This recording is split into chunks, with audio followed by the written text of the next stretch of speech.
EOW में आए, सोचा था कि सूर्य उत्तरायण हुआ है तो भ्रष्टाचार भी उत्तरायण होगा, पर अभी भ्रष्टाचार दक्षिणायन है।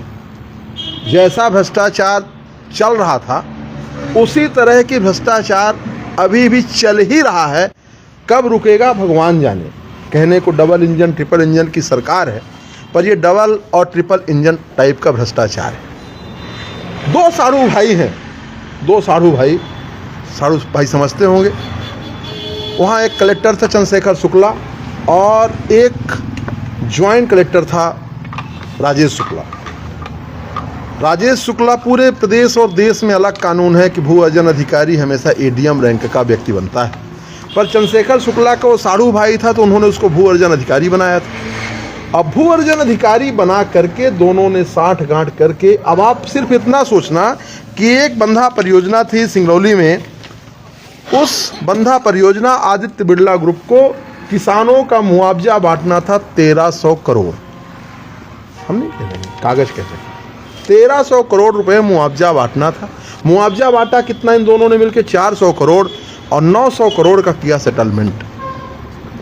कंपनी को 900 करोड़ का जो फायदा पहुंचाया, तो सोचिए जरा, क्या कोई अधिकारी, और वो भी भ्रष्ट अधिकारी, कंपनी को 900 करोड़ का फायदा ऐसे ही पहुंचा दिया होगा?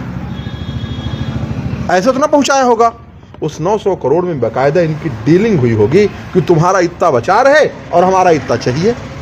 ये एक परियोजना की बात बता रहा हूं। एक लेटर लिखते हम लोगों ने इसकी चीफ सेक्रेटरी को शिकायत की थी। इन्होंने उस प्रिंसिपल सेक्रेटरी राजस्व से मार्गदर्शन मांगा, और मार्गदर्शन जब मांगा तो मार्गदर्शन प्रिंसिपल सेक्रेटरी का होना चाहिए, पर चश्मा आदमी लगाता है तो उस चश्मे से क्या अलग अलग दिखाई देने लगता है। पर जब ये जो चश्मा लगाया, भ्रष्टाचार रूपी चश्मा, इनको अलग अलग दिखाई दिया। एक ही दिनांक में तीन प्रतिवेदन बनाए जाते हैं और तीनों प्रतिवेदन अलग, कि पहले प्रतिवेदन में इतने मकान, दूसरे प्रतिवेदन में इतने मकान और तीसरे प्रतिवेदन में इतने मकान। तो कुल मिलाकर के जो घोटालों की पोल, घोटालों की चर्चा, घोटालों का इनके अंदर भ्रष्टाचार का जो पूरा का पूरा खून दौड़ रहा है इन दोनों साढ़ू भाइयों में, उसकी शिकायत हमने अभी अपने एसपी साहब के यहाँ किया है। और उन्होंने कहा है, देखा भी, और उन्होंने ये बोला कि इनकी और भी पत्र आप लोगों ने दिया है, और भी बहुत सारी चीज़ें आ गई हैं। निश्चित तौर पे ये भ्रष्टाचारी जेल जाएंगे। अपना उद्देश्य सिर्फ इतना है कि जनता का खून पसीने का पैसा होता है, और ख़ास तौर पे आदिवासी समाज जो वहाँ से कितने सालों से काबिज हैं, वो आदिवासी समाज जो इस देश का मूल है, मूल, तो उनके साथ जो जितना बड़ा घोल मोल करके ये पैसा भ्रष्टाचारी कमाए हैं, लूटे हैं, खसोटे हैं, डाका डाले हैं। हम डाकुओं को कहते हैं कि डाकू, इनसे बड़ा डाकू कौन होगा।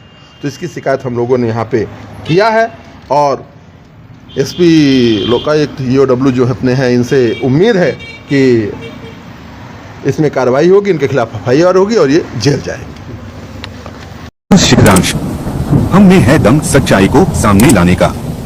हमारे चैनल से जुड़े रहने के लिए YouTube में हमारे चैनल को लाइक, कमेंट्स और शेयर जरूर करें। Facebook और Instagram में चैनल को फॉलो करें।